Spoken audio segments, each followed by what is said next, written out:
The War of the Worlds by H.G. Wells. Book 1. The Coming of the Martians. Chapter 6.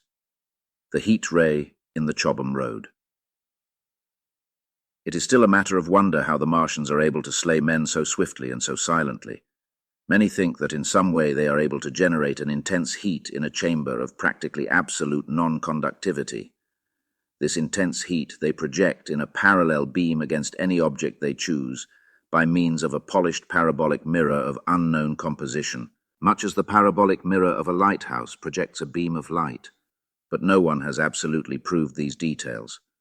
However it is done, it is certain that a beam of heat is the essence of the matter.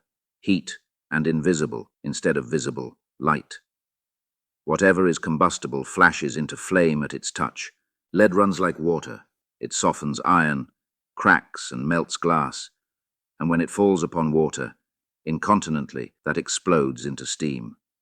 That night, nearly 40 people lay under the starlight about the pit, charred and distorted beyond recognition, and all night long the common from Horsham to Maybury was deserted and brightly ablaze.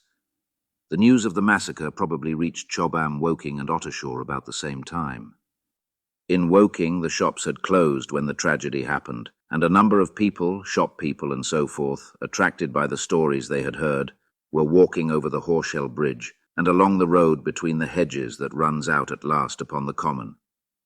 You may imagine the young people brushed up after the labours of the day, and making this novelty, as they would make any novelty, the excuse for walking together and enjoying a trivial flirtation. You may figure to yourself the hum of voices along the road in the gloaming. As yet, of course, few people in Woking even knew that the cylinder had opened, though poor Henderson had sent a messenger on a bicycle to the post office with a special wire to an evening paper. As these folks came out by twos and threes upon the open, they found little knots of people talking excitedly and peering at the spinning mirror over the sandpits, and the newcomers were, no doubt, soon infected by the excitement of the occasion. By 8:30, when the deputation was destroyed, there may have been a crowd of 300 people or more at this place, besides those who had left the road to approach the Martians nearer. There were 3 policemen too, one of whom was mounted, doing their best, under instructions from Stent, to keep the people back and deter them from approaching the cylinder. There was some booing from those more thoughtless and excitable souls to whom a crowd is always an occasion for noise and horse play. Stent and Ogilvy, anticipating some possibilities of a collision, had telegraphed from Horsham to the barracks as soon as the Martians emerged for the help of a company of soldiers to protect these strange creatures from violence. After that, they returned to lead that ill-fated advance. The description of their death, as it was seen by the crowd, tallies very closely with my own impressions: the 3 puffs of green smoke, the deep humming note, and the flashes of flame. But that crowd of people had a far narrower escape than mine. Only the fact that a hummock of heathery sand intercepted the lower part of the heat ray saved them. Had the elevation of the parabolic mirror been a few yards higher, none could have lived to tell the tale. They saw the flashes and the men falling, and an invisible hand, as it were, lit the bushes as it hurried towards them through the twilight.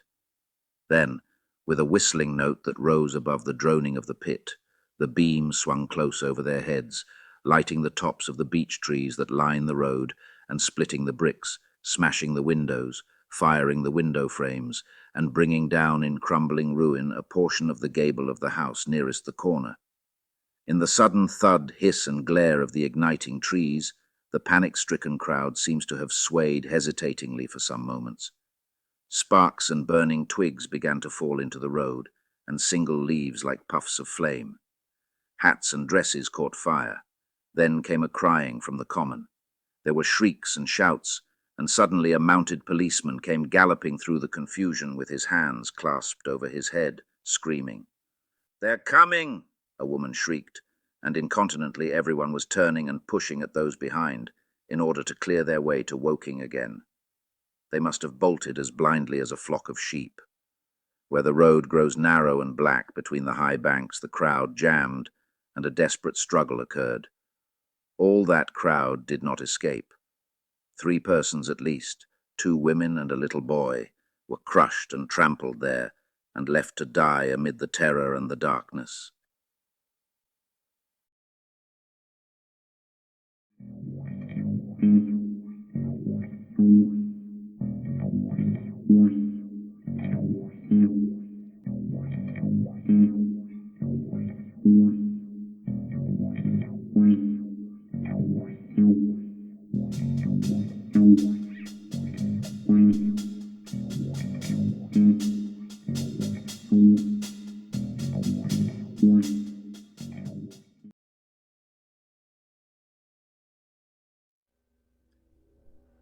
Masters, mistresses, the Doctor requires materials in order to maintain the TARDIS and ensure continued functionality. He similarly requires carbon-based comestibles to sustain his own biological functions and existence. Master would never say this, but he requires aid beyond that supplied by this unit in order to acquire these. To aid the Doctor in his various tasks and creations, this can be most effectively achieved via Patreon or Substack subscriptions, or through donations directly to PayPal. Or if you desire physical goods in return for your contributions, written accounts of my travels with the Doctor are also available on Amazon. Links are in the description below. Thank you, Masters, mistresses.